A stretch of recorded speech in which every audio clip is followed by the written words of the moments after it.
Tonight live at 7 o'clock on channel Jabber Jawn. Hear how the movie Barbie impacted us last night during our viewing. It was a special night and I think we all learned something about ourselves. Also tonight be the first to answer either correctly or incorrectly, but most importantly our most favorite reply to a question that will be presented with no strings attached, just awaiting for viewers to respond. We want to know what you think. What sticks in your memory? What makes you smile when you think about it while standing in line at the green grocers? Also tonight our resident scholar Steve Moore will speak directly into the camera about a helpful bit of knowledge that you can use to make things easier for you and your family. These topics are not discussed beforehand, so Nathan, Lex and I are just as enthralled as you are when Steve begins his tutorial. And after the cameras are shut down and the pancake makeup is washed off, we are usually fortunate enough to have Kethera come down and drop some words of wisdom on us about the discussed topic, so that at one point you know as much as we do, but then once Kethera tells us all the extra stuff she knows, then we are once again smarter than you and realize why we make big money sitting in front of the bright lights and cameras. Please join us for episode I think 55. Sammy Hagar for all you grits out there. Cornbread and grits on a Sunday morning on the porch. Sakes alive, it's good to be in this world.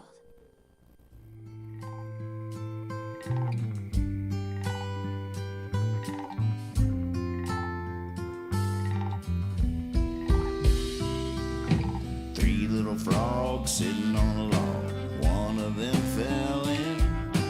One frog said to the other frog, well, you better go get her. Two little frogs sitting on a log. One of them fell in. Last little frog, he sat and thought, good thing they can swim. Jabber Jawn, Jabber Jawn, Jabber Jawn,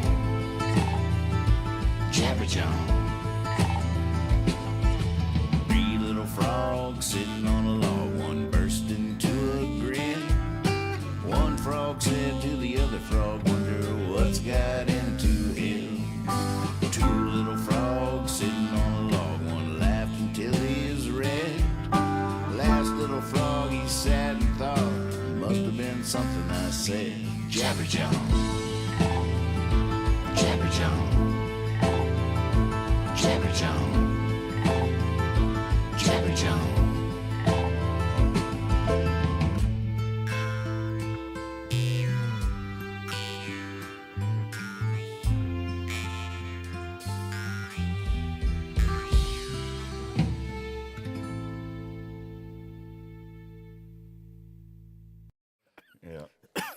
All right, welcome to the show, everybody. Jabber Jawn at your service.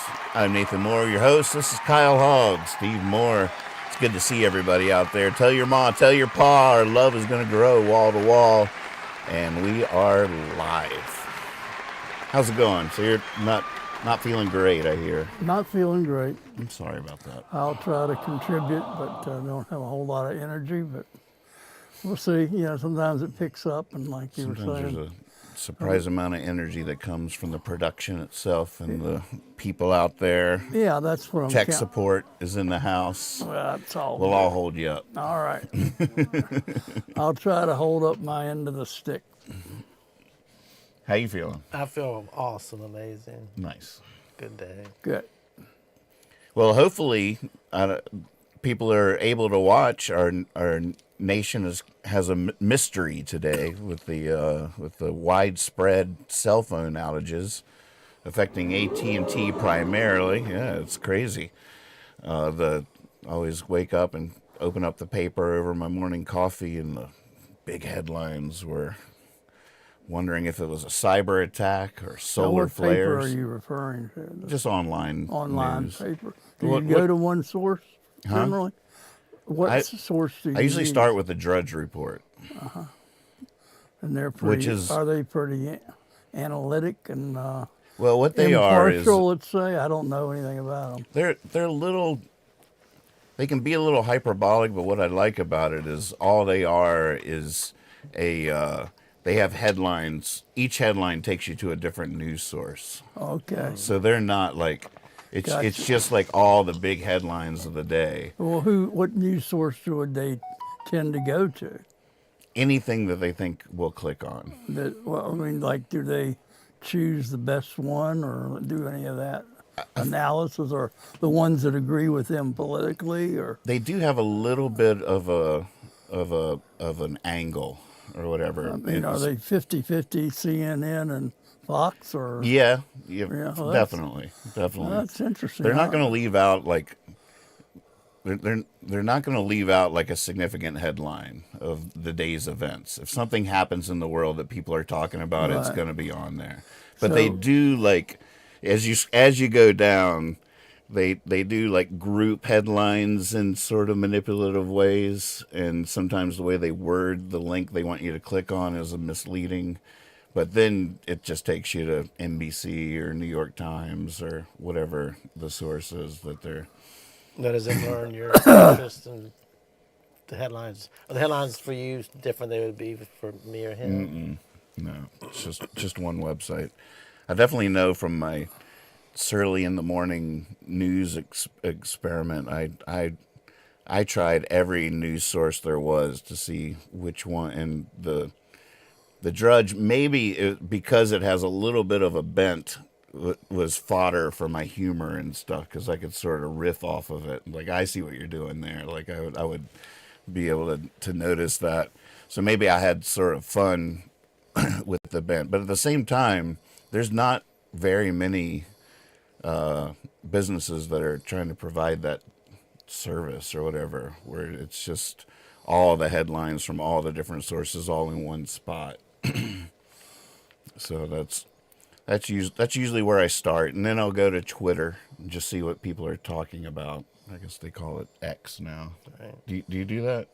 I don't have Twitter now. You ever look at But I was thinking today about right before I picked him up, I was thinking, how informed would you think someone is if they at like 6 o'clock watch the local news, and then at 6:30 watch like whatever NBC or ABC, whatever, and then that was all the news they watched? How informed and up to date do you think they would be? Well, they would know the basic big stories of each day, which is pretty standard. But I guess like Because just like growing up, that's all my parents had. Now, like you said, we can, go off to 1,000 different places and get different opinions and different views. right. Yeah, I mean that's my move is always if something happens or if there's a story that I don't know a lot about but I'm curious about, I'll just deep dive it. Right. Like Navalny was my latest deep dive. So who is this guy? You know what I'm talking about? The Navalny story. You following that much? Sure. But and then it was so fascinating because Cornel West, who I'm a fan of, was on Twitter, and he put up this big praise to Navalny, and it's like talked about him like he was equal with all the other great activists throughout history and stuff, and then 98% of the comments on that thread were, "Come on, Cornell, he's a Nazi." And I'm just like, whoa, like, what is that? So, like, there's so many things that could be. Like, A, he's a Nazi. B, Russian bots or whatever are infiltrating the Cornell West Isn't he the guy that was Post. killed or supposedly killed in He prison? just died, and Mysterious. well, circumstances yeah, or because something. he was like the only known sort of opposition leader to Putin, Right. and he had a blog, had a YouTube channel, went to a lot of activists, and he was a nationalist, and he did have some problematic beliefs, but at the same time, he was the only known opposition to Right. Putin. So it's like, it's a complicated story. But couple of years ago, he was poisoned on his. He was like got on a flight to fly to Moscow or something. Was suddenly seized by this terrible affliction, and they did an emergency landing, and he went to Germany, and they realized he was poisoned with a thing called like Novichok or something like that. I don't know how to say it exactly, but it's like the classic KGB poisoning agent. It's sort of like, it's all like, a lot of these things are like reading comic books. Get the old umbrella in the arm. They put it in his underpants. Oh, wow. Like somehow they got access to his clothes, put it in his underpants, and So then he got to Germany. Apparently, they were able to detect the kind of poisoning, and the poisoning is so specific. Like, oh gosh, it's the classic KGB Right. poisoning agent. So then he recovers. He flies back to Russia and is arrested immediately, Right. getting off the plane. And now that was like a year or so ago. And then last week he died in custody, right after Putin's big interview with Tucker Carlson. No, I read too. I think this was this week though. Some Russian blogger who was trying to get out information. He just committed suicide, like Tuesday or something. An air quote suicide, or Well, I think they really think this was. He knew he'd been given out enough information, but his choices of surviving weren't very high on the list of So I think he actually did commit suicide. so that's what I would usually do in terms of being informed. Like, when Navalny dies, like no matter what your news source is, they're going to talk about that. It's going to be, they're not going to like leave that out, a significant worldwide event or whatever. So then if you're curious, then you start Googling, Right. watching videos, reading articles, doing the deep dive on the topic. Now, what did And you? a lot of times you come out of those deep dives more confused than when you went in. It is really hard these days to discern what the truth is, because there's always two sides to every story, even the truth being a story. I was reading how Tucker Carlson was over there and did his little story, the Putin stuff. And they said people were like, man, you can buy a month's worth of groceries for, let's just say dollars. It's not dollars, but $105. And then they were like, well, they were not telling anybody the average Russian worker only makes $200 a month. It's Right, like, right. It sounds great when you're here in America, but then if you put some facts behind it, it's terrible. Basic economics. Yeah, it's like half your money for the whole month is gone just to eat. As the person I saw that made that point really good was the triumphant return of Jon Stewart that's to what I the saw Daily too, Show on yeah. Monday nights. I don't. Did you see that by any chance? No, I've seen a couple of the bits Uh-huh. on YouTube, but I didn't see the show. Beyond everything, I just have to say it was so amazing to see Jon Stewart sit back in that seat and immediately just be in his pocket, in his zone, like without missing a beat. It's been like 10 years. He sits in that, and I've seen everything else that he's done, and it's always good. I love Jon Stewart to death, but it was you always felt like you were missing something. Right. It's like, I love you, but then bam, without missing a beat, just immediately. I was telling Kethera about it, and when I showed her the segment he did on Tucker's Putin interview and his Russian trip or whatever, like within 10 seconds you see it, like just the way his face reacts to the screen to his right, the way he looks over at the screen, it's all the timing is perfect. He's just so perfect, and that it's just so fascinating to see that. Just that. Yeah, I don't know what that is. Yeah, I had to, when I saw those videos, it just took me back to about a decade where that was my news source. Right, right. Every night I was watching that. Yeah. And I used him to discern the truth of things. And it was a valid thing to do. Yeah, Like, I didn't feel like I was shortchanging myself. right. I tried the others. Right, right. They didn't taste good. No other news source would also give you a little dose of antidote to the insanity of it all. Exactly. He's so good at that. Yep.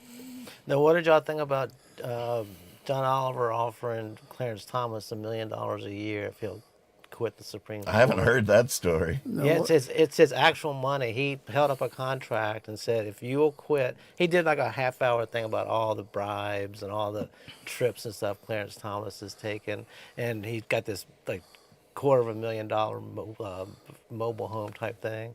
So John Oliver has a contract. He said HBO has nothing to do with it. He'll do stand-up comedy as long as he has to. He'll pay Clarence Thomas $1 million a year and give him another huge mobile home if he'll just step away from the Supreme Court. That's so good. And he has 30 days to do it. Wow. And it's all in writing. Yeah. Wow. No, did you hear about the kid? It's so funny. He'll not. There's no way he'll do No, it. he wouldn't do it. But gosh, that's such a funny idea. Maybe if he, wonder, if there is a number. Well, did you hear about that? I pay attention to this kid because his last name's Hogg, but he was in the Florida, the shooting of the schools that got shot up. 17. Kyle Hogg. Right. Well, his name's not Kyle, but I mean, not but whatever his name is, he has this group now, David. and he's for gun control and stuff.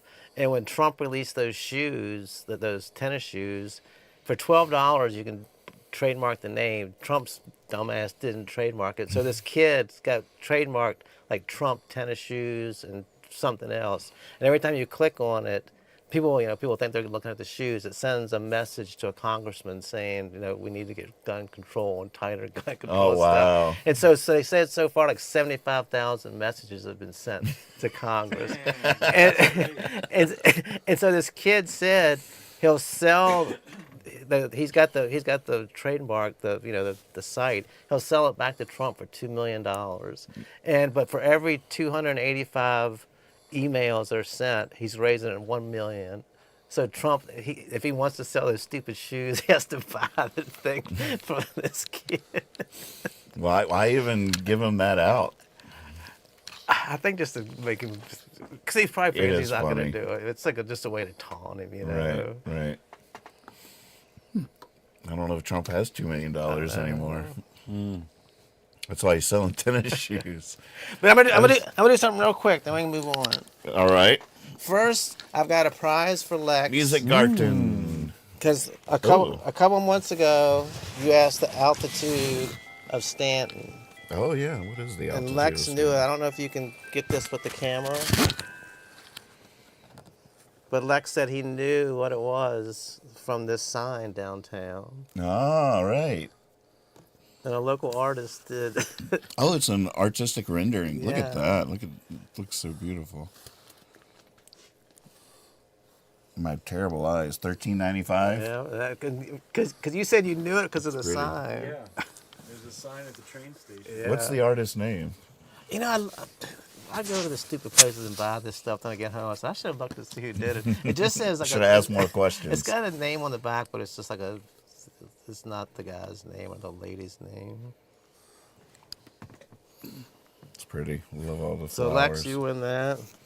And then, Congratulations, Lex. And then also a couple of weeks ago we were talking about this, and somebody mentioned it, and I just happened to be at the thrift store this weekend, and look what I found. After we had just talked about it, the Telly Savalas album. Oh, my goodness. Give me a Tootsie Pop. Look at that thing. But the back of it said he's a music virgin. He never wanted to sing, but they wanted him to sing, so he had to. Apparently, I don't know if Eric's in the chat right now, but do you know anything about maybe like a family relation to this guy? No, I don't. Because it's on the Fisher side. Well, yeah, the Greek side. I've heard some story that I'm loosely related to Telly Savalas. Did you know that? We never talked about that. Yeah, that's why I like Tootsie Pop so much.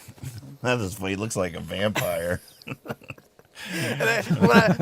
Bald-headed vampire. But when I saw that, I was like, who is that marketed to? Like, who's going to see that and go, man, Telly Savalas, I got to get this. This is a interesting picture because he's trying to look sexy there. Right.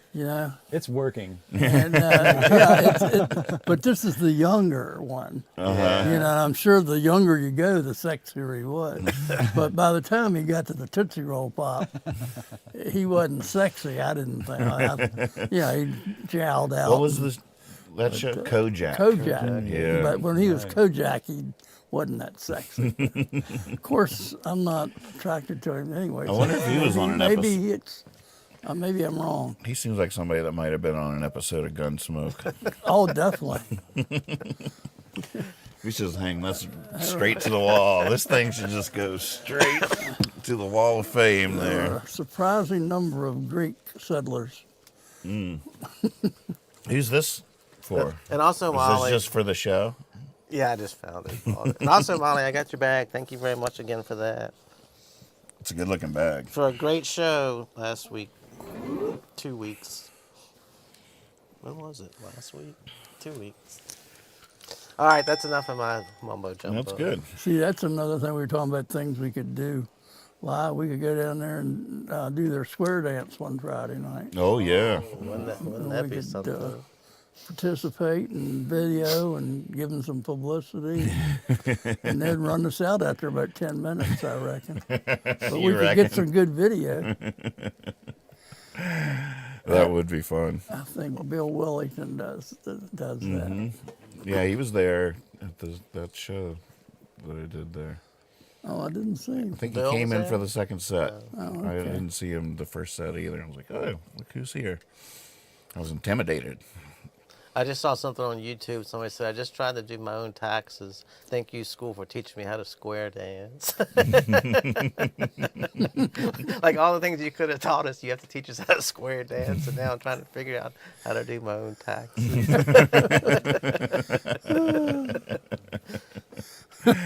You wouldn't want to waste 6 weeks on a course on doing your taxes when you can learn to square dance.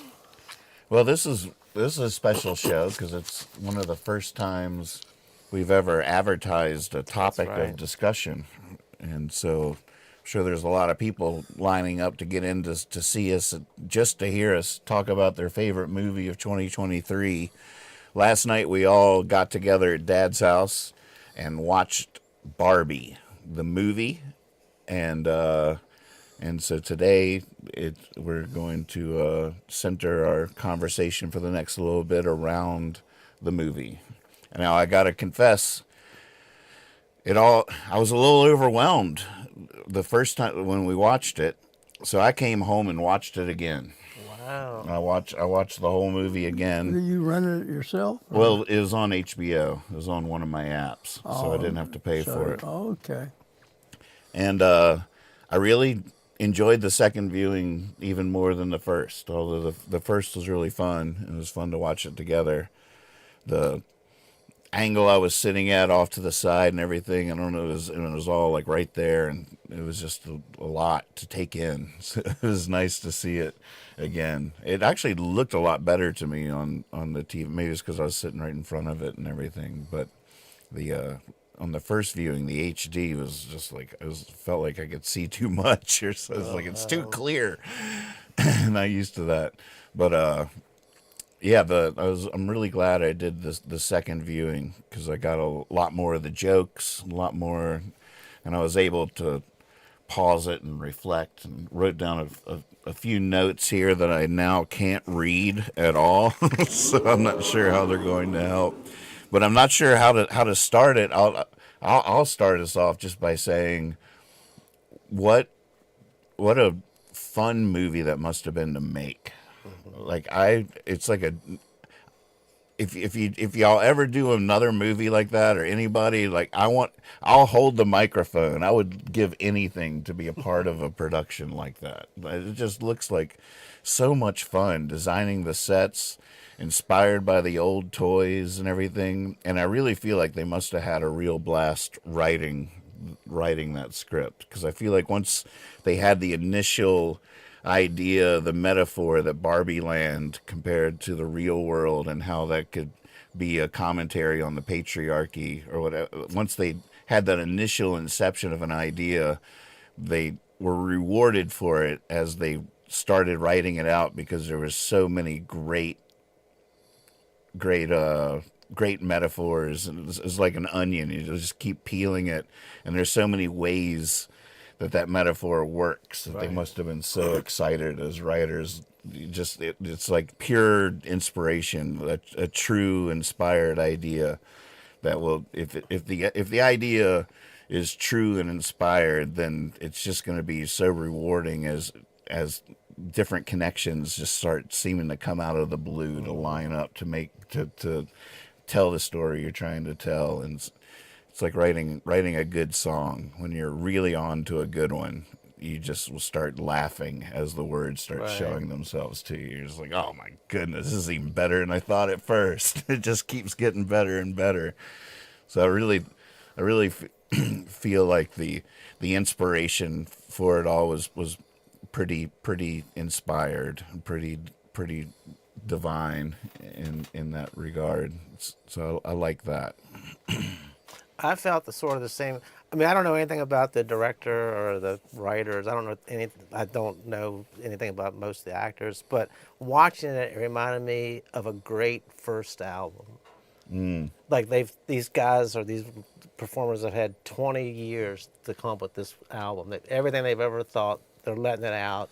It's fresh. They've had ideas nobody's had before. Their follow-up albums might be better, more complicated, more well thought out, but that first album is just like mind-blowing. Like all the energy, all the excitement is right there in that first album. And that movie was sort of like they had so many ideas and so much. Like they were just like, oh, we gotta cut this. Can we do this? Oh yeah. Oh my God, we can't put this part in. Like they were just say if they could have made it like 10 hours long, it would have still been funny and cool. I like that.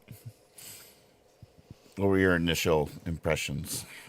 Oh, gee, it was a very wide a range of feelings about it.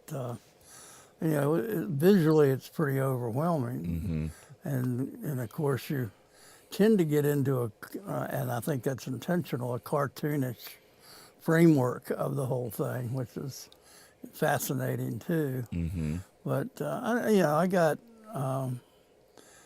I didn't get too carried away with the props and everything, but I was interested in, I guess, with my age and everything, I was looking at what are they trying to do here? And I was doing that early on. And that's not anything, well, that's normal because of all the hype we had heard since it had been out for a while. There was always, everybody was saying, why? In other words, you didn't expect certain people to like it and they loved it and you're saying, well, why? Right. So I went into it with the why question a whole lot. Probably it's not fair to the movie to do it that way. And I think several things I did last night were not fair to the movie itself. But I was trying to analyze too much while I was watching it. Right. Whereas I think your idea, that's probably what you got out of watching it again.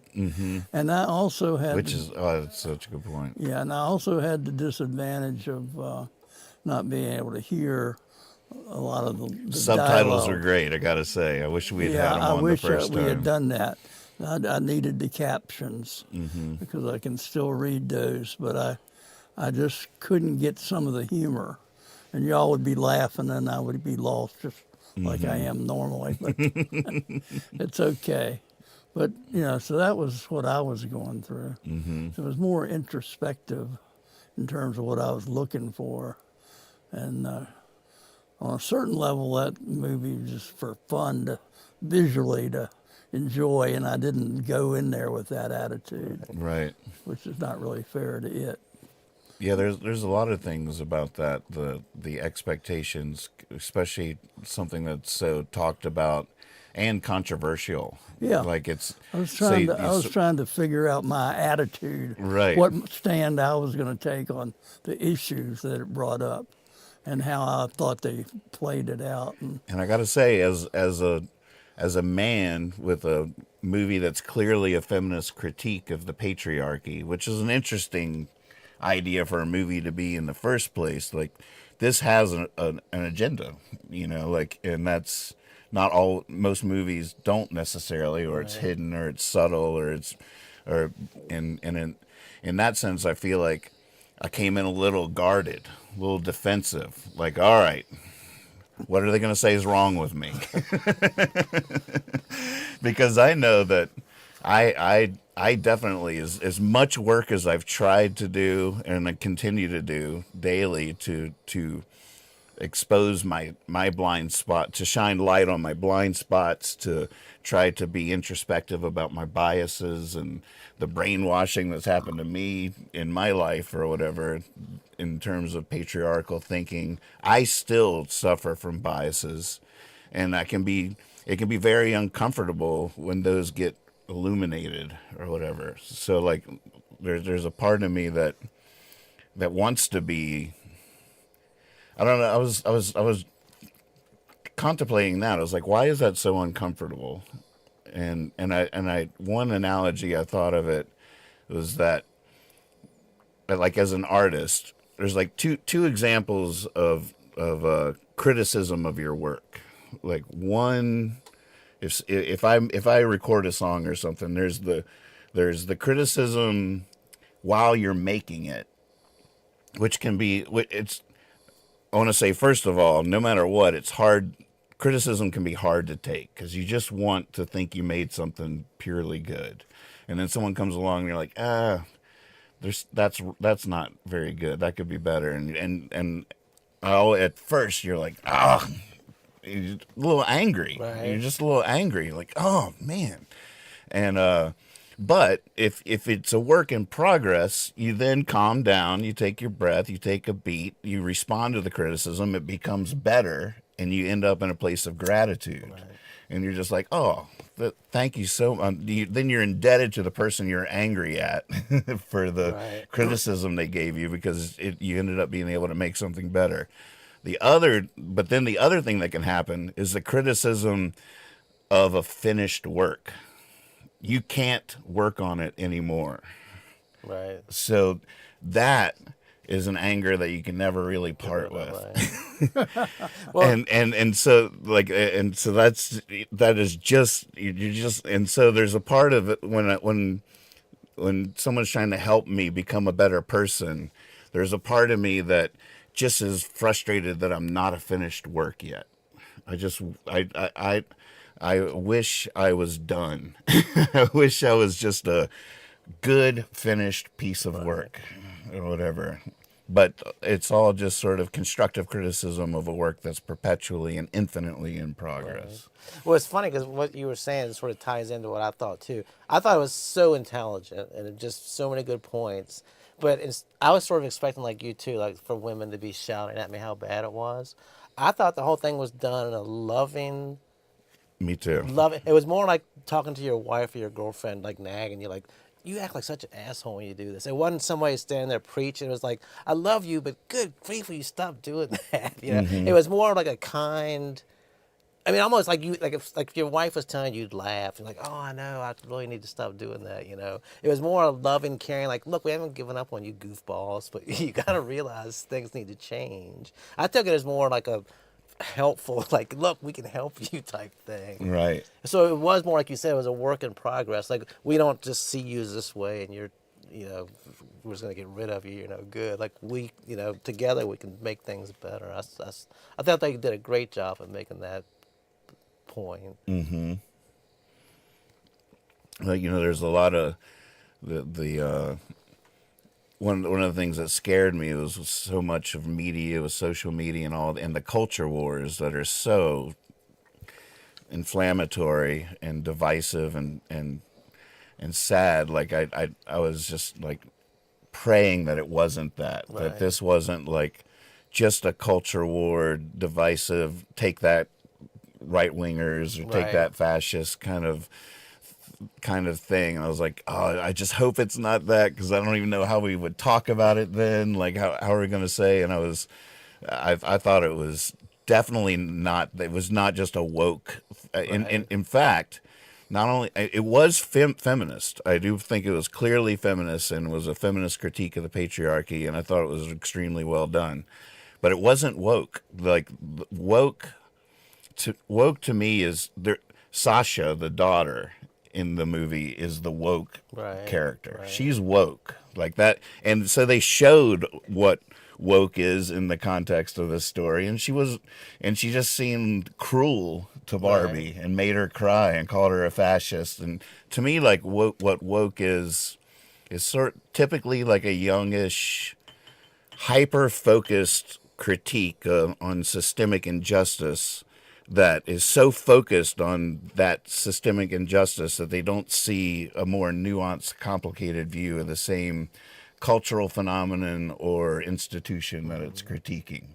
So when she looks at Barbie, which is sort of the version of Barbie I heard about all my life, was sort of the woke version. Like, oh, it's just like unachievable beauty standards, sexualized commodification of stuff. It's just trying to shame women into feeling inferior so they buy more products. And, it's trying to get the parent to buy every career Barbie had in order to teach their child they could be anything. Like, it's a commodification. And so Sasha, when she's going, like, you're you set the feminist movement back 50 years. You're a fascist, and brings Barbie to tears. That's like woke, Right. which making really important points, but at the same time so hyper focused and a little bit cruel because they feel like they're fighting this Right. actual evil that they ignore the fact of something that was very illuminating to me. The way the movie starts is by highlighting the fact that before Barbie came along,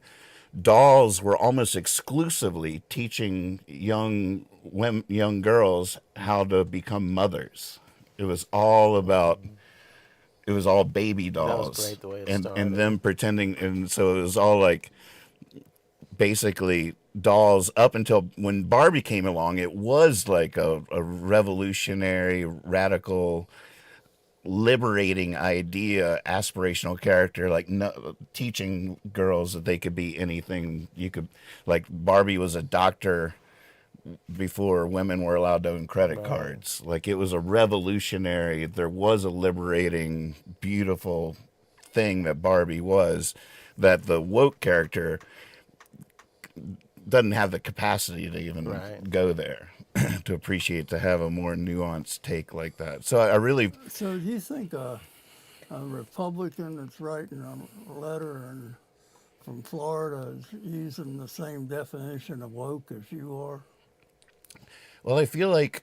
I mean, I love that definition of woke, but I've never heard it before. Right. And I never knew what woke meant, so I'm hoping that it does mean what you're saying. I think they all think that that's what woke is, but I feel like they attribute woke to everybody. Right. Okay. Like, if you're a feminist, you're woke. Like, no, there's a woke feminist. It's a very specific, different kind of thing, and so as soon as they see something coming from the left end of the political spectrum, it's all woke now. Okay, well, that's what I think I hear when I hear them. But you had a very specific definition. Did you make that up, or did you get it off of Google? Well, what's the difference anymore? Something else good about the movie that it applied to the doll, to the Barbie and stuff. It applied. When I was thinking about it when I was driving to work this morning, how it applies to everything. How, like, the mothers, like, the first, like you said, when it opens, they smash in the baby dolls. To them, it's like, we don't have to be a mother anymore. We can be like a grown woman. We can imagine. Right. And then the mother just saw Barbie as like a wonderful time. She had a wonderful time as a kid and played with it and stuff. Then, like you said, the daughter. But I was driving to work, it's like, man, that's so much about a lot of stuff that I'm totally against. Like guns. I don't like guns. But then I was like, man, if you were a little kid raised with guns and you went with your dad hunting and you never ever intended to hurt a human with it, guns are totally different to you than they are to, like, people nowadays. Get rid of guns, get rid of guns. And you're like, why don't you understand? And it's sort of like this, I sort of tied, like Barbie was saying the same thing. You have to realize where people come from, the time they grew up, what different things mean to them. That's good. That's well said. I like that. That works. That's very true.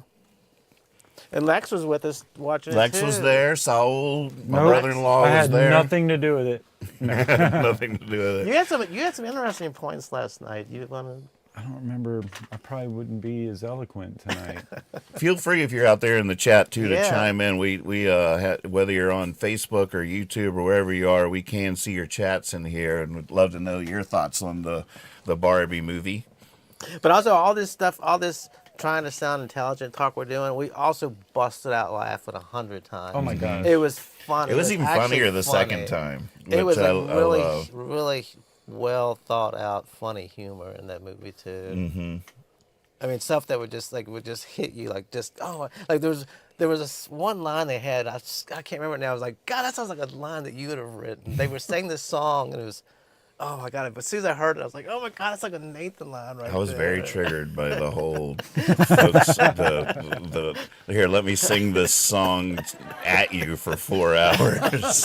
At you. You want me to At sing, you. Let me sing a song at you. Want me to play the guitar at you? And then it was even like the lyrics. I cringed even harder the second time. I was like, "Oh my God!" This is like, it's you know, little wounded bird lyrics, like, "Oh, I'm a broken man." Like, oh God, I'm really.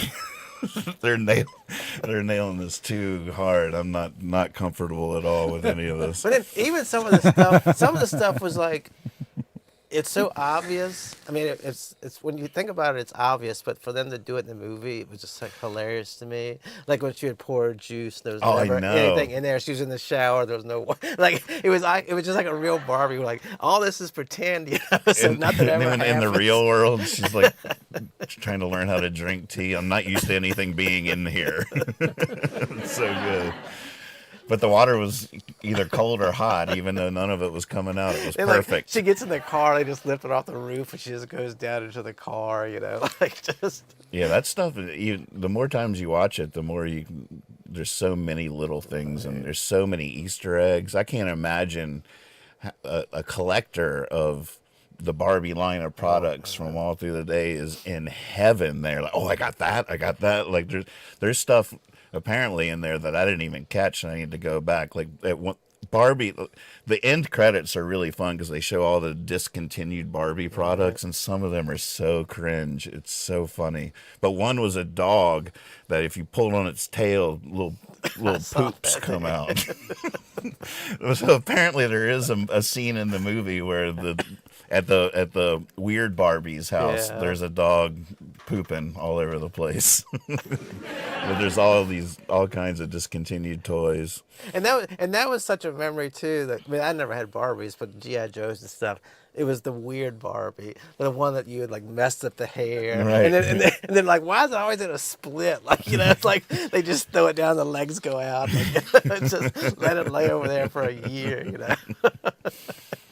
I'll tell you one thing that was confusing for me is the not understanding who the demographic that the movie was targeted towards. Definitely. 'Cause That was a real issue for me. It was sort of unsettling because I was assuming this was like a sort of Pixar, Disney kind of, at least like it has stuff in there that adults can appreciate, so they're entertained, but it's also for kids. But there was some humor like right out of the gate where I was like, whoa, this is an adult movie. This is not. The messages were adult level, where you had to think through it. Yeah, like super heady, complicated intellectual concepts. That's what I was thinking. I was thinking it was for older people that had grown up with Barbies, not for like, you know, Exactly. kids. Yeah, for young people. It was for people that could look back and remember, you know. That's a good point. Remember their if fond you were young, memories. Right, wouldn't kids know. today don't play with Barbies. Nah, not until a couple weeks ago. Right, now they do. See, that's where it's so meta. Mom, because I want weird Barbie. now we're back to Sasha's critique of sexualized capitalism and commodification and stuff like that. How there is, I could completely hear and almost agree with like a woke takedown of this movie because it put Barbie back on the map. It is a marketing coup for Mattel. They by like putting themselves under the I don't know, like there is a cynical view of as powerful as it was also just a great advertisement for a toy and a company that was struggling because kids are not into that stuff these days, and they got them back on the map. So I would hear out someone's cynical takedown as well, because there's always a grain of truth to all those perspectives. Well, I would suggest they not buy a Barbie. Right. Just say, protest that. Mm-hmm. Regarding the demographic, I think it was definitely targeted at teens and up. Mm-hmm. People that aren't If playing I'd with, seen the rating PG-13, I would have been a little bit more prepared for what I was. but the concepts definitely, that the demographic that they targeted would get the concepts of this, and they're important concepts to that demographic. Right. You know what I mean? Mm-hmm. And to frame it in Barbie Land is kind of symbolically shows how since we were kids, this is how we've almost, been brought into this, where we are now, and these concepts that they're addressing throughout the movie. Right. If that makes sense, by cartoonifying it it reminds us that since we were kids, this is how we've been brought up as girls, or even boys, knowing about Barbies and what they look like to us, or whatever, from our point of view coming up. Mm-hmm. Framing it that cartoonified way, but very real modern concepts for people to, And it was also cool how they went from the Barbie land, and when they went out, he's walking around like, I feel like a man, I feel like he's strutting, and she's like, I feel paranoid and scared. Like, it's like just how, you don't even, when I'm walking around all the time, I don't think, how do women feel walking around? I'm just like, well, nobody's going to bother me. I'm a man. Like, I walk home from the shows at night, I never think about anybody going to get me. And then my friend's like, I would never walk home. And I was like, God, if I was a woman, I wouldn't walk home at night either. Right. It's like brought up some stuff like that, like real quickly. Like how you said, that's just we're raised. You're a dude, you can go walk around and do what you want to. Not thinking if you were a woman, you would never, you wouldn't want to be walking downtown to my house at night. Yeah. Mm-hmm. Yeah. Absolutely. Yeah. Because in the same right, there's a generation of men that were grown to, wonder, okay, how much is expected, how much machismo is expected of me to be considered a man, Right. And that kind of pressure. But Well, I think that's one of the potential criticisms of the movie, is that who portrayed what I considered to be a legitimately real man. There was nobody playing that role because they didn't have a casting for it. Right. And that's true. and if you're going to look at the total picture of a man and a woman's relationship, you're going to have to take that on, which begs the elephant in the room that nobody's talking about, which is those sexual organs they didn't have the whole movie. Right. I mean, you can't really talk about men and women and their relationship without talking about sex at some point, unless you're on a different planet than I grew up on. Right. Well, the funny thing, I don't know if you heard this. It was like just a quick joke, but when they first come into the real world, she says, we don't have sexual organs or something. And then Ken's like, I do, I've got it. I got all the genitalia. Yeah. It was just like a dude lying, oh, don't worry, she might not, but I do. Whether you do or not. That's your whole goal is to have people think you do. Yeah. Mm-hmm. I think that's definitely an important point of discussion for sure.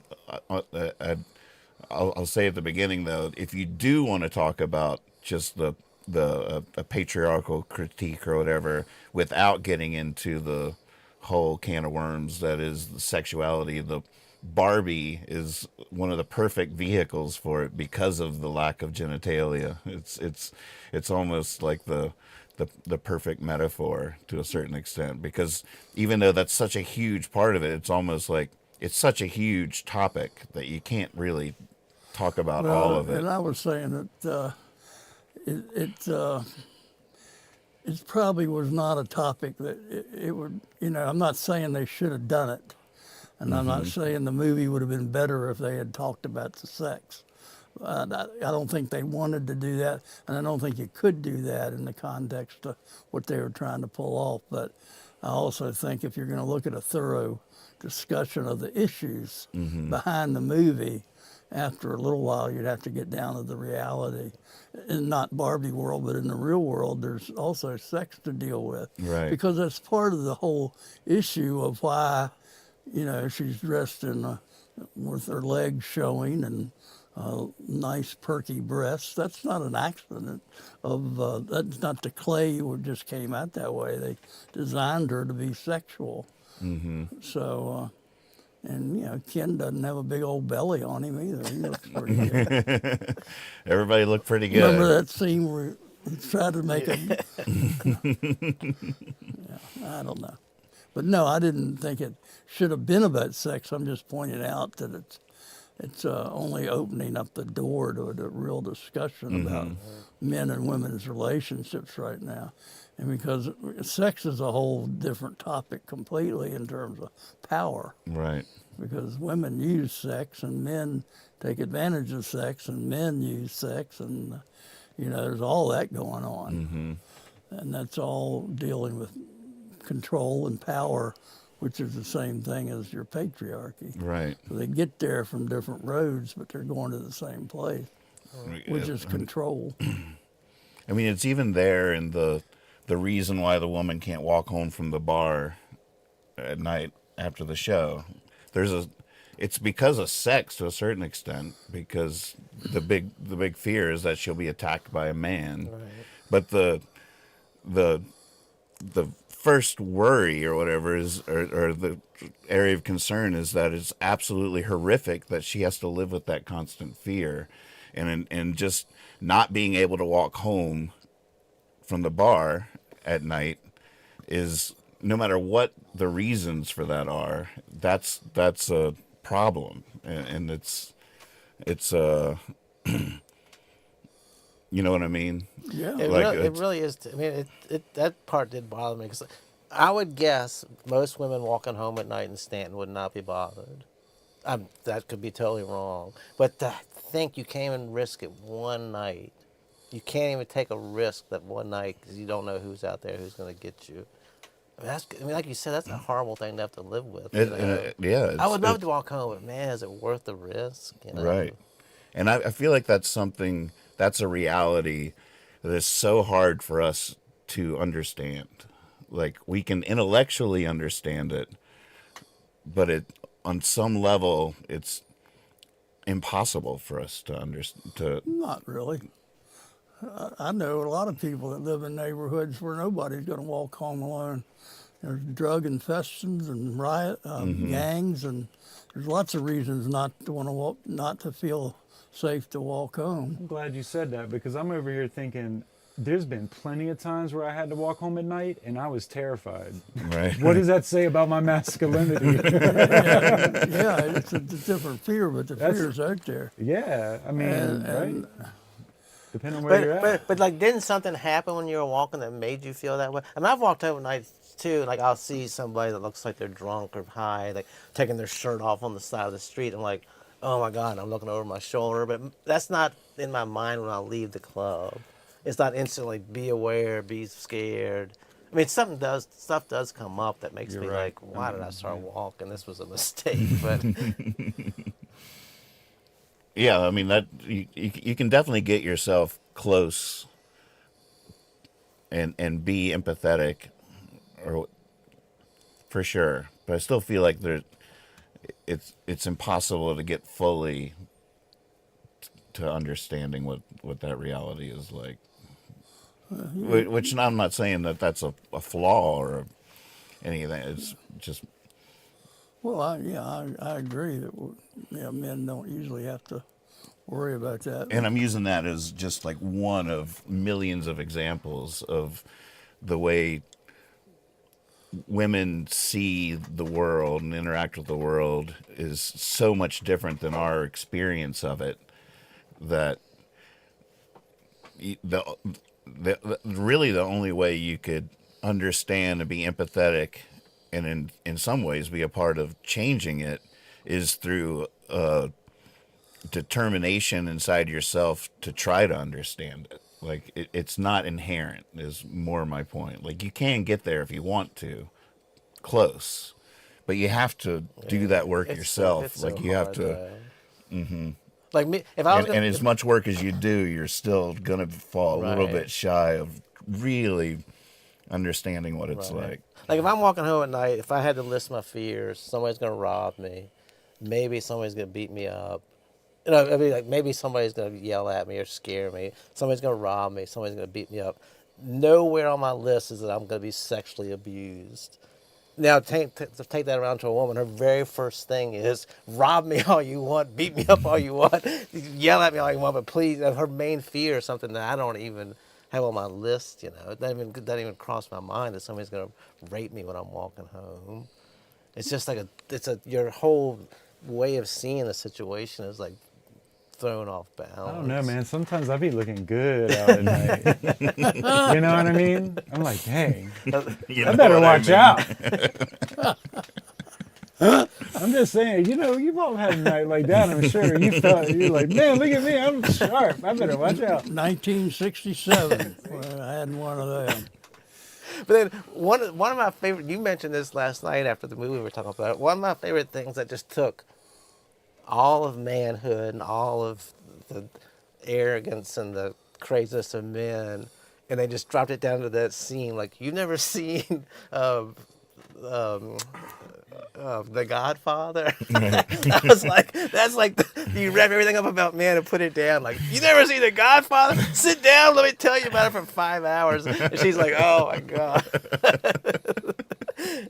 And like, when I saw that, I didn't really think of The Godfather, but I thought, how many things that are like male oriented, if somebody brought it up, I could just talk to them about it for hours. They'd be like, oh my God, please leave me alone. So one of the early lines in the movie was, Barbie has a great day every day, but Ken only has a great day if Barbie looks at him. Oh. Which which sort of jumped out at me. I feel like there's like there's the romantic in me when I like look back through human history. I like to think that men are the way they are for women. I think that's we're competitive with Trying each to look other. good for women? Yeah, like it's all happening under her gaze. Right. Like we only exist. Like peacock feathers. Yeah, Right. and the reason we're trying to beat each other is not because we want power, but because we want to win the Right. love I agree of the with that. woman. And that's that's a bit of a romantic take, because that's only a part of this. It's not that it's not true, but it's also,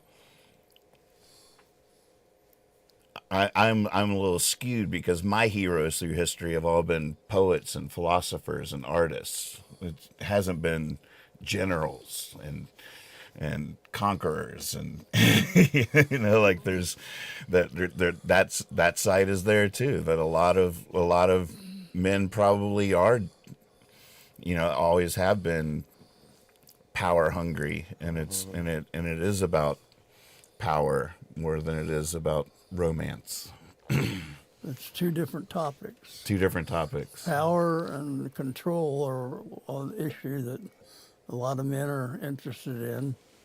And then love and sharing life and all those things are put into another ball game. But not everybody is motivated by the same things equally, and that's how you determine whether someone's an asshole or not. If all they care about is using you for something, sex or whatever, and all they care about is accumulating power and looking like they have power, then I think that's an asshole, and I'm not going to hang out with them. Mm-hmm. But if they care about people and want to be a man and take care of people and do good in the world, and I might not like him that much, but I'll hang out with him. Right. But that was the interesting thing too. That when she said, when he was committing his love to her, and she was just saying, I can't love you like that. Mm-hmm. And now, where are we now? What's that all about? Right. Because that's heavy. Poor little Ken. and then that's the whole problem is Barbie's set up to be the epitome of where we want to go with this. But Ken's a loser. And we don't all really, when we go home at night, we really don't want to identify with a loser. Mm-hmm. And I love Ken, bless his heart, but he'd be invited to all the parties, but I wouldn't date him. Now, they didn't really discuss this, but why do you think Ken was even invented for Barbie? Just because girls would get older and they would notice boys, so they thought we should have a boy. Because Ken really didn't have any. Yeah, they He wanted had her no to have a point to be- boyfriend. but he didn't have any point. He in was an Barbies, did he? accessory to her. Accessory, Yeah. right. That's What it was mostly. I mean, Which he was. Yeah, Like that's that's all all he rooted was, in yeah. reality. He was. And that's what they're saying in the movie. Mhm. That's why she can't Right. love him. Because most of In the beginning, God removed one of Barbie's ribs and Exactly. created Ken. Exactly. That's well, the thing is, I exactly mean, right. long before the movie ever came out, just hanging out, talking to women and whatever at a bar, whatever, friends. None of my friends, all my friends that had Barbies, none of them had Kens. They didn't even go buy that damn Ken. What did you need a Ken Yeah. for? All right, you can get the Barbie helicopter or 3 Kens. Like, get rid of Ken. Give me the Barbie helicopter. It was almost like we said, just thrown in like another accessory. Well, the only in there. thing you'd have Ken for is to have a date to the prom. Right. So Barbie to have somebody to hold hands with. Right. But as far as going home in the car after the dance, Nah, sure. But where is that doll? I'd like to see that guy. Alan. Well, yeah, that was so funny. 'Cause somebody had a real good sense of humor there because they replaced the real man with Alan, which is hilarious. Something else I thought was good. The song selections were so great when they were riding in the cars and stuff, and just Yeah. they were just perfect songs that just had like a heavy man vibe or Right. jubilant, we're on our own woman's type thing. They did a really good job with that. And the Billie Eilish song I would like to see in the subtitles in that too. It is God, her voice is unbelievable. But it is a great moment, and the words are spot on. I need to hear the whole song now. I don't know if you know. I didn't notice this till when the song was almost over. At one point, they were doing that song "Hey Mickey, You're So Fine," but it was like sped up like 100 times. You know that Tony Basil song, "Hey Mickey, You're So Fine." All right. But it was like, "Hey Mickey, You're so fine, you're so fine." It was like some scene where that song was just blaring through there. Was that an actual song that they're all singing around the campfires? Was that? Because it was also the song that was on the radio, the Ken Right. radio, after he took over the radio. Oh God. All right, let me see what I got. Man, next. and so was I here, but I think he gave it a thumbs up too, right? Yeah, he said he loved it. Yeah. So I got, how many thumbs up do we have? We each have, how many thumbs we each have? 2. There was 10 up, 5 of us there. 10 thumbs up.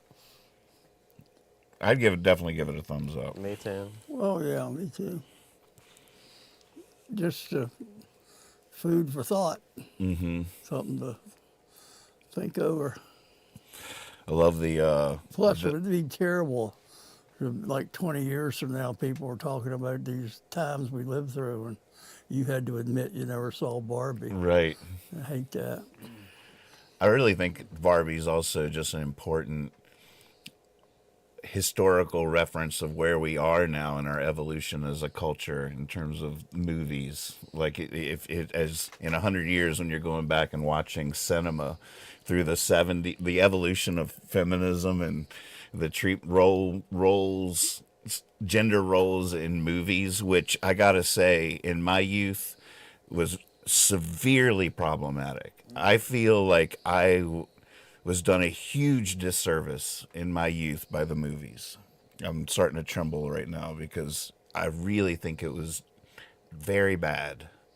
All the Revenge of the Nerds, Porky's, Fast Times at Ridgemont High, like every movie was like, that was Low low level. Like everyone had a peeping scene where they're climbing ladders at Animal House to look in the windows, or putting holes in walls, or like it was all just really a dark, bad influence on my young forming mind in terms of gender roles and expectations and what it meant to be a man. And so a movie like this, to me, is just so important in that sense. Like if you're studying the history of cinema, you can see the changing notions of gender roles as time goes on. And in that historical context, Barbie is going to be this wonderful milepost of where we are at this moment in that journey, which is an arduous journey to say the least. But it gives me some hope, and I'm grateful that's a movie made today. Right. Just the opportunity to see a different point of view is such a beautiful thing. Like you said, we were used to seeing it from a bunch of young guys. This is funny. This is funny. Now to see, something that's it's still funny and everything, but it's just so much more intelligent and so much more level playing field and everything. It's such a big difference.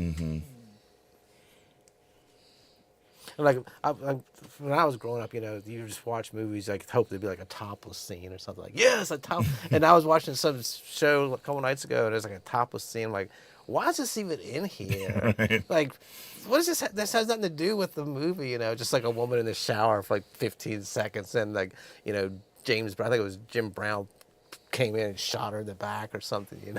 Like, why they need to show that? But back then, that's what people, that's what you stayed up late for to see. I saw some movies. I can't believe it. Right. Yeah, you base what show you watched on the description, the warnings. Brief nudity. Oh, I guess I'll watch that one. Is there any way to fast forward this? Come on, let's go. Bean says the 80s really objectified women and had way too many gratuitous bouncy bear boobies. Yeah. Now, at least now, like there's also like a bunch of bouncy. now That's beautiful. That's just beautiful. Who said that? That's beautiful. What did he say again? What was it? bouncing boobies. Bouncing bear boobies, boobies. right? I got an image of Yogi's wife. My God. I have seen a lot of gratuitous penises in shows lately, which is, a change of pace. Right. But that used to be completely non-existent. Oh, yeah. You never saw that. There was nothing but cans in the early movies.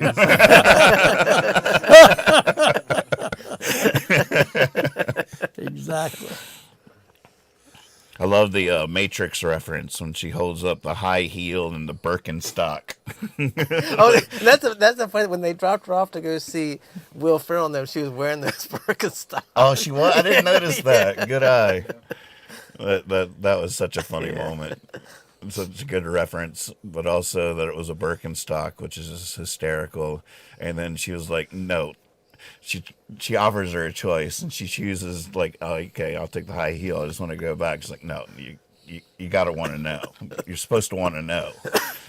And she's like, no, I don't. I'll take the high heel. No, sorry, you don't actually have a choice. You're supposed to want to know. Yeah, those writers. So many great ideas are just on the cutting room floor, never even got filmed. I mean, I can just imagine just like laughing so hard I'd like pee my pants just sitting around there. Like you gotta just leave the room. You can't even stop laughing. They like, must have had so much fun making that movie. Here's I miss the old blooper reels that, like, Oh, yeah. you remember like Cannonball Run and like the Police Yeah. Academy movies? They'd have, for all the titties they'd have in them, they'd have the blooper reel at the end. At least you got some good wholesome laughs. right. Those You are know what I always mean? good, wholesome laughs for sure. But I wish the Barbie movie had a blooper reel. I'm sure it's gold in there. It's got to be gold. Yeah. Here's an interesting thing. The idea that the whole thing is just an allegory of a young girl growing up. From the Barbie land is the youth, and then as they become teenagers and start getting into the real world. Oh, And- yeah. And in terms of that allegory, one thing this is what I was thinking of earlier when I was like, once they had this initial idea, as they started writing it out and getting deeper, they were like, oh my gosh, we're really onto something here. But apparently, Skipper was a Barbie doll that was created at first to be Barbie's younger sister, and so they sold this doll for a while, and then at a certain point they reissued Skipper as Skipper grown up. So she went from younger sister to an older doll named Skipper, and it was the only Barbie to ever age in reality from the toy line. You following us? Yep. I was reading actually some comments here on the thing. I'm sorry. I was trying to see if anybody was saying anything interesting. Lex has us. No phone zone, Kyle. No phone zone. I was reading a good thing about how much time do we have to make our sexual advances. Yeah, I saw that too. All right, so what were you talking about? You still talking about that damn Barbie movie?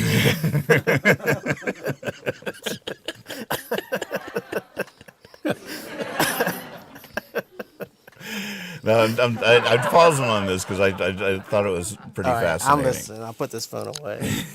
I'm sorry. So if you want to look at the movie, like the transition from Barbie Land to the real world, it's just an allegory about a young girl growing into womanhood and going from Barbie Land to the real world.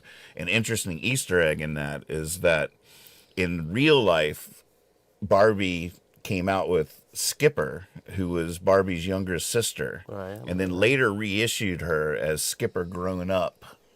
So it was a new doll, older, and so it's the only toy in the entire line that ever aged in the real world. In the movie, when Barbie crosses over into the real world, they say, well, this happened one other time before. 10 years ago, a Barbie named Skipper showed up in Florida. Now, how'd you know all that backstory?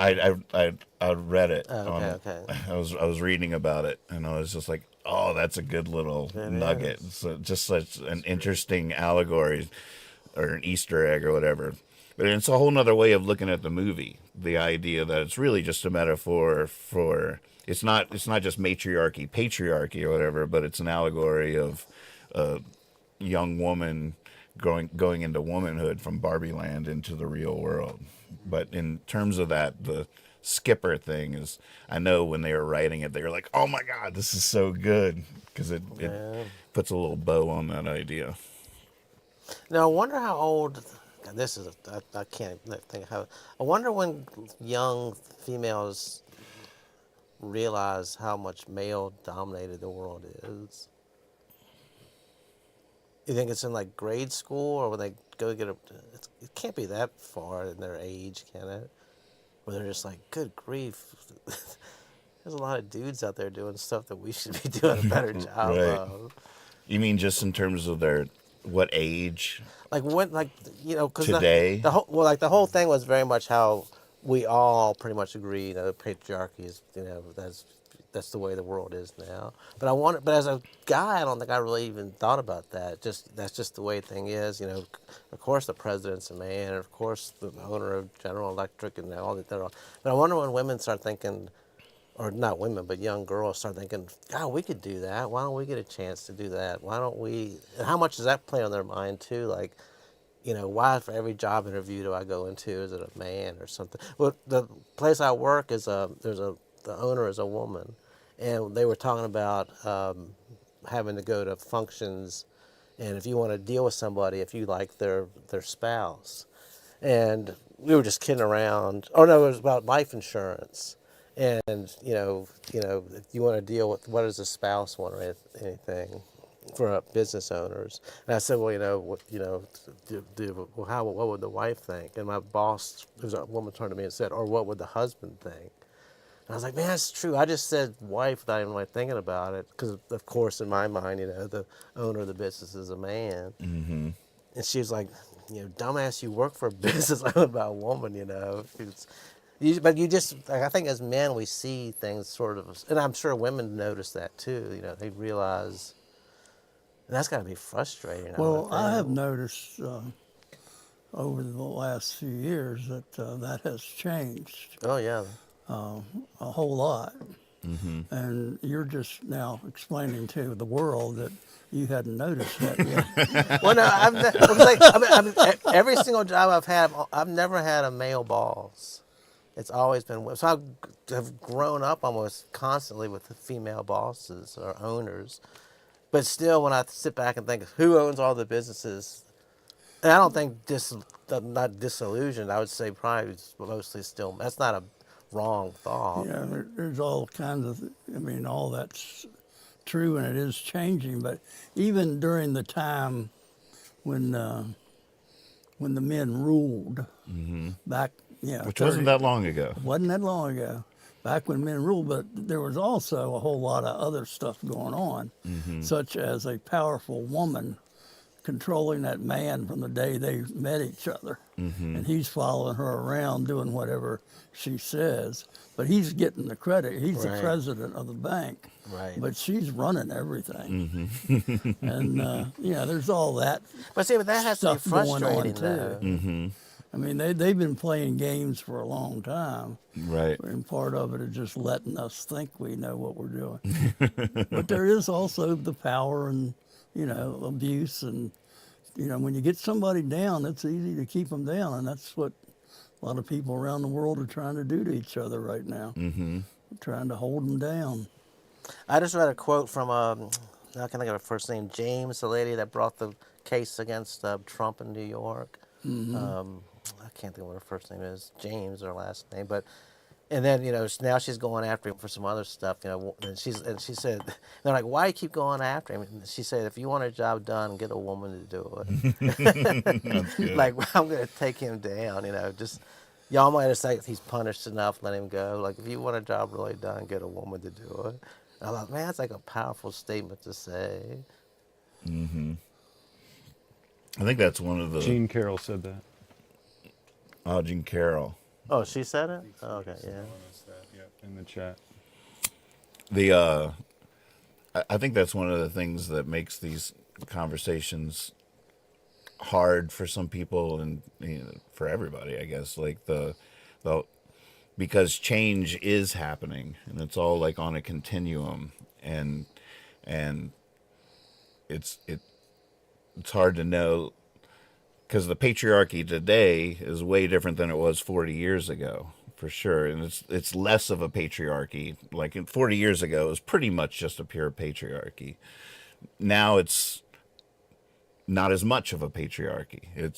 But the remnants of those systems, it's really hard for some people, especially a lot of conservative. Like I watched some Ben Shapiro right wing take on the Barbie movie, and like, holy moly, this guy was just missing every point. Like he was so triggered, so defensive, so upset by this movie but from his perspective, he's like, look, we don't have these laws anymore barring women from owning credit cards or from being, like we've changed the rules. So since we've changed the rules, the playing field is level, game on, end of the patriarchy, let's move on or whatever.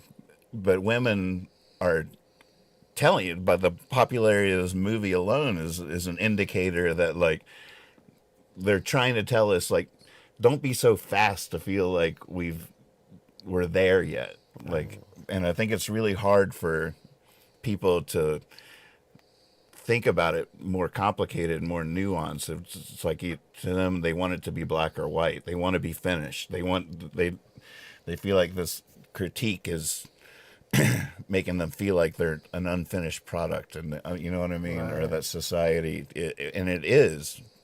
You have the same things with race relations and stuff like that, where women are saying it still feels like a patriarchy out there, guys. And we're like, come on, like it's so much. I've had a woman boss everywhere I worked. Right. What are you talking about? Right. And so it's so easy for people just to be like. But I think a lot of stuff we don't even see. My mom has a story that I'm just so proud of her of. She started her own business in, I think it was 1978. And the bank that my parents had, the same bank forever. She went to the bank to get a loan for her business, and she filled out all the paperwork. And they said, "Where's your husband?" And she's like, "Well, he's at work." He has to sign the paperwork. And she said, "It's my business. It's my loan. Your husband has to sign it."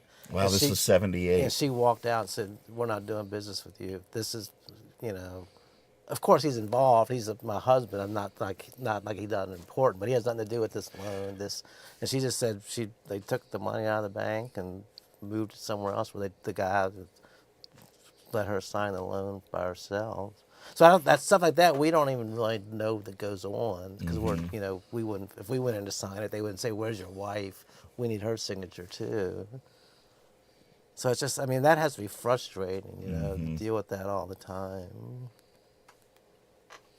Unless you got a better credit score, and then you're gonna have to bring her in. Yeah.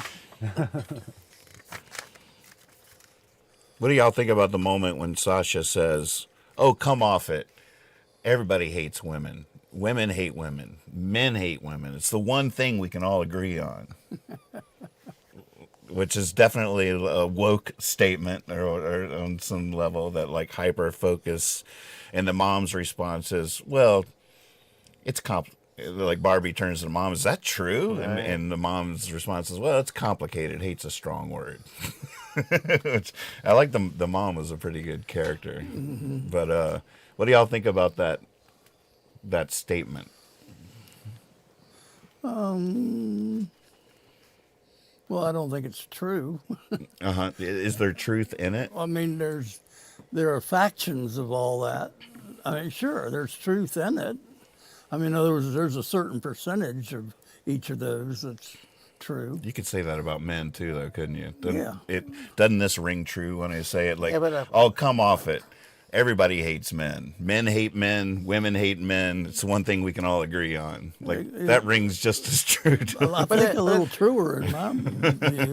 Right. Yeah. But the thing is, you read like studies, or I mean, of course we don't know as we're not women, but like, you know, like how they judge each other is much more harsher than men do, or you know, how does she look? Well, she looks, you know, fine. And then a woman like, "Oh my God, that red dress doesn't go with the hair." You know, they just pick out, and they. I mean, I don't know if that's true or not, but you read studies and interviews and stuff where they say, "Oh my God, you know, just to be." Women judge each other, you know, "Look at that, she's flirting with my guy," you know, you're just, you know, they judge each other a lot, which I guess men do that too, you know, but I mean, some of this stuff I guess we'll never know. They'll know, we won't know. Saul has chimed in to say, as a Hispanic American male, a quick comment: "I served 21 years as a U.S. Army officer, and one thing I can tell you is that I was programmed to ignore race and gender. Just get the job done. Focus on the mission. I'm thankful for my time in the service for this." That's so Whoa. good to hear. I love that. Well, that's what I was thinking. Why are men, like, if the woman became president or head of the company, what if all the companies are taken over by women? Why would men fear that? Or what's, I mean, I can't see that the world would fall apart. I mean, what's, It's not the fear of not having it, it's the power, the control of wanting to have it. It's a positive. I want to be in control. It's not that I'm worried about you being in control. It's just that I want to be in control. well, I can see that. Well, no, but I can see that if you were the president of, you know, Mattel right now, and a woman came up against you, you wouldn't want it. But I don't see why us four sitting here would care who the president of any company was. Well, a lot of, you know, like every business, every workplace for so many thousands of years, it was like a men's club, Right. you know, like, and I feel like, I don't even know if I should feel bad about saying this, but like, you know, like last night we were five of us, five dudes Right. watch, and I like a good dude hang. You know, like getting together with the guys over poker or whatever, and you bring a woman into that dude hang, and it does change the whole Right, dynamic of right. it. And I feel like for thousands of years, men just wanted the dude hang, Well, that's true. Yeah. and they didn't want it complicated. They didn't, you know, like you, and I don't know if that's like, you know, part of my bias, or if there's a problem, I would be willing to talk about it. Maybe that's a problematic thing. Maybe it's completely healthy and understandable that men love to be together in a Now, wait a safe minute. space, and women love. Back up just a second here. And I know a whole lot of groups of women that get together and have lunch everywhere. I mean, Absolutely, it might be a perfectly healthy thing. Kethera's got her women's group, and you know, so it's not a male thing; it's a Right. cultural thing. But the problem is that because people like those spaces and men had control over like the entire industry and workspaces and schools and everything, that they in their order to comfort preserve that safe space for them to just be themselves fully without edit or whatever, they put bars up to keep women out for thousands of years, just because they liked it the way it was. Yeah. One of the things that I'm most ashamed of myself for, and I probably think about this 50 times a year. It just makes me want to cry right now. It makes me so mad at myself. I had to go, when I worked in New Jersey, these two, I want to say fucking idiots, these two dudes came and picked us up in a car. It was me and a guy I worked with that I didn't really know. And we were going to dinner with the president of our company, who was a woman. And the whole ride there, they belittled women. Just nasty talk about them. And I didn't say anything.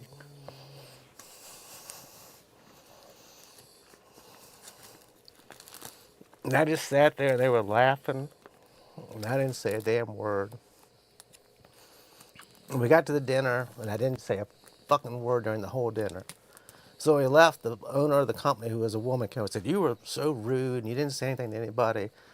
And I was like, I was so ashamed of myself for listening to them say all that stuff and just sit there. Because I didn't want to raise a scene, or, I didn't know these guys. And that still bothers the hell out of me. I should have told them to shut the fuck up. Y'all are ignorant. And I just sat there and didn't say anything. And I'm ashamed of that. Well, I think you should regret that you made those decisions, but understand where you were at that time and that you weren't quite sure how to handle it, and you didn't want to offend them either. Right. And you know what? I think it's time that you sat right down and looked back inside yourself right now and just forgive yourself for that. Because this wasn't that big. That's not that big a deal that you need to be crying over it 20 years later. I know. I think you need to let it go. And they were talking derogatory about her. All she needs is a good fucking. And this is about the person they were going to go do business with. Yeah. And I'm sitting there like, oh my God, I can't believe I'm riding in a car with these three morons. I wanted to open the door on the interstate and just jump out. Because I was too much of a coward to say, listen, this is offensive. If it's not offensive to y'all got something wrong with you. This is offensive. Oh. Yeah, but you're passing judgment on yourself. Right there, what you just did, you passed judgment on yourself that is not really valid because you're not recognizing all the other variables that had to go on in your mind that night. You're looking at the fear and your regret for not standing up and being a man. Right. But you're also a young guy that's dealing with two people and dealing with people he doesn't know and doesn't know how they're going to react to what he says. So, if you had agreed with them and said, this is, jumped in and said something yourself, I think you ought to feel a lot worse. Right. But the fact that you didn't act was the fact that you were being cautious. And sometimes, maybe you should have been less cautious. Right. But I think you are a cautious person, and you were just trying to take care of yourself in that moment. And it had nothing to do with that you weren't standing up for your boss. It wasn't about that. You would have wanted to, and in your heart you were. But there was just not the time to act. And, that guy might have pulled a knife and cut your throat. Right. I mean, you don't know what's going to happen, and that's what you were dealing with at that time. This is something Kethera and I have been talking about lately, too. She just chimed in the chat. The power of the situation is really strong, Kyle. It is hard to speak up. I bet we all have regrets like that. Because Exactly. The power of a situation can make you behave in ways you never would have thought you would have if you were thinking about it from a distance. Yeah, and with time, when you look back, you see it through one view. Mm-hmm. At the time you're going through it, you had a whole lot of stuff hitting you all at once. Mm-hmm. Like, if I piss these two guys off that bad, how are we going to get through dinner? Let's just try to get through this. So you went to survival mode, which didn't involve you confronting them. Mm-hmm. So there was some logic to it, too. Well, that's why I played it safe. Then you read, these great quotes, the it's not always the people that do bad stuff that are to blame. It's the people that stand back and don't say anything. Every time I see that quote, I'm like, oh, another stab in the heart.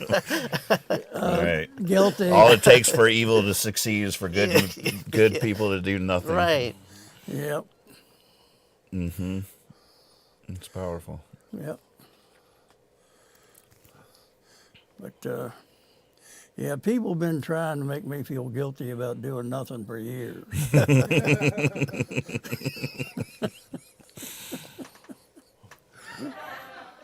That is the other thing that you forget, because I'm so spoiled by my amazing taste in people that I learned from you. Choose your friends wisely, and I'm just always been surrounded by such good men, good people in general, or whatever, that I'll tend to forget how bad men can be, and how even watching Barbie, when like all the things that they're using as their exemplary or iconic the male stereotype or whatever, like a few of them would be like, oh, all right, I resemble that remark, but a lot of them are like, oh, right, those dudes. Right. like that's not that's a whole nother level of dudeness that I don't have as much experience with, but it's probably the prevailing. There's probably way more of those dudes in the world than ones like my friends. Oh, really? Oh my goodness! I'm only halfway through my notes. It's 8:31. What? Oh, dang. I can't even believe. God dang.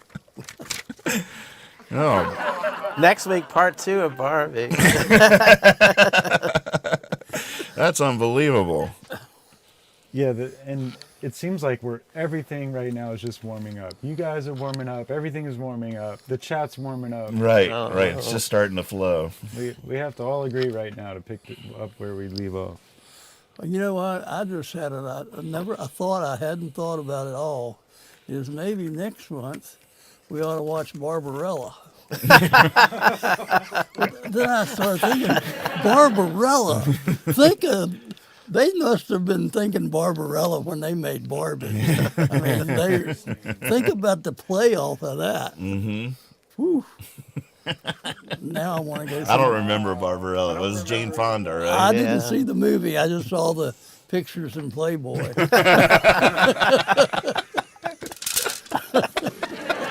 I wish I had the courage to say something right now, but I'll just sit here and keep my mouth shut. We're getting a hearty no from the chat on the Barbarella idea. I think it wasn't too heavy on plot. That's what I hear. Well, we're definitely going to try to do this once a month, where we all get together at Dad's and watch a movie and talk about it the next night. So if you have a movie that you would like us to do, new or old, whatever you want, please let us know in the chat, and we'll see what we can do. Yeah, I think I'm working on another idea to give equal time. Is that on Wednesday night I'll do the guys watch it, and the next Wednesday I'm gonna have 5 women over. There you go. There you go. And I won't say anything, and I'll just listen and compare notes. That would be interesting. That would be It interesting. would be interesting. So if you want to be one of the women, call Jabber Jawn. Speaking of call Jabber Jawn, I do have a Google Voice number just sitting there, just waiting for calls. Which could either be what's a Google Voice? it could be a hotline. It's just a phone number attached to my email that can receive messages so it can either be a hotline where people call in live to the show and we'd hear them through the little speaker down there, which could be fun, or people could leave us voicemails all throughout the week that we would play and react to live on the. Wouldn't you get spam and other stuff if you wouldn't you have to give the number out over the air? Yeah, we would, but that's why we have a producer. Flash it on the screen. We'd flash it on the screen and be scrolling text at the bottom. Call the hotline. But voicemail. Ooh, a hotline. I like that. It could be fun. Yeah. It could be fun. Whatever the call to action, we could have a lot of fun with that. Mm-hmm. Like, okay, all right, callers, call in if you got a blah blah blah. Right. You know, and then it could really help steer things. Questions. Okay, yeah. Something to think about. It would take one call, so one lucky person gets through. You know, Exactly. there's all that kind of stuff going on. Too. Yeah. So here's a question: Is my song "Win a Woman" appropriate as the leaving song for this show, or is it not? Win a woman? Win a woman. Well, since it's about love, it's not relative to Barbie, Right. since she doesn't love. But I would love to hear it myself. What do you mean, Barbie? She loves. What do you mean, She Barbie just doesn't didn't love that. If that we she took didn't- away she anything didn't- from watching Barbie, Yeah, I didn't take away that she didn't love. She loved everybody the same, yeah. Right. which But is not the same if you're her husband. Right. Because you don't want to go to a party and she loves everybody there the same as you. That's just not acceptable. Where have you been all night? I love everyone. She just the same hadn't as met the you. right Ken yet.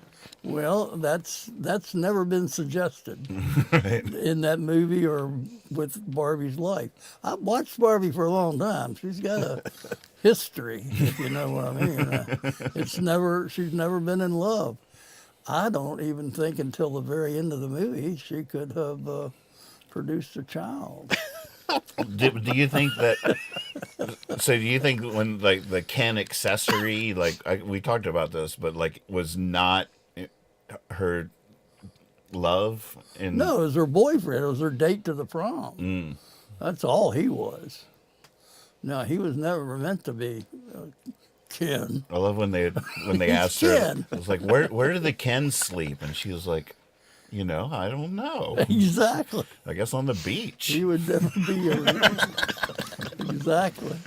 He's just out there sleeping on the beach right I now. love when Ken's like, "Can I stay over?" And she's like, "And do what?" And he's like, "I have no idea." They knew what they were doing.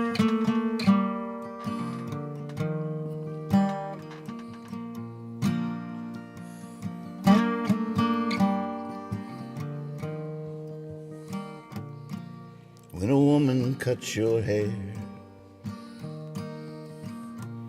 she ties a little ribbon there. And the little ribbon that she ties,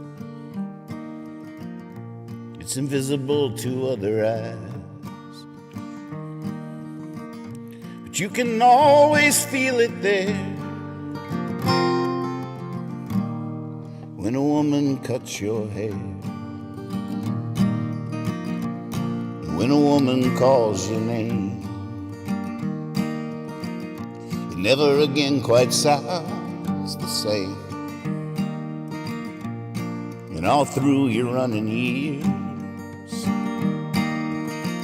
it rings that way in your ears. You just want to hear it again and again. When a woman calls your name.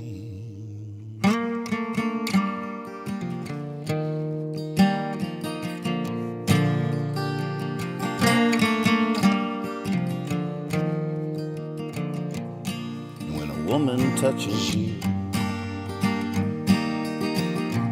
then there's nothing you can do. That part of you has been told, been touched and turned to gold. Even if you didn't want it to,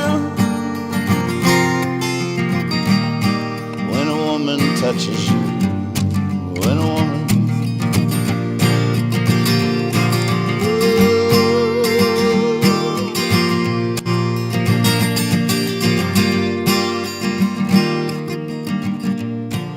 when a woman hides her eyes, then something deep inside you dies. Gets there like a knife. Apologize, apologize. 'cause no starvation so denied as when a woman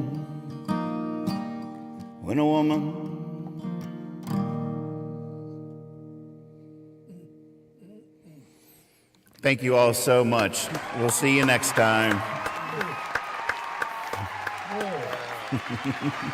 But it was.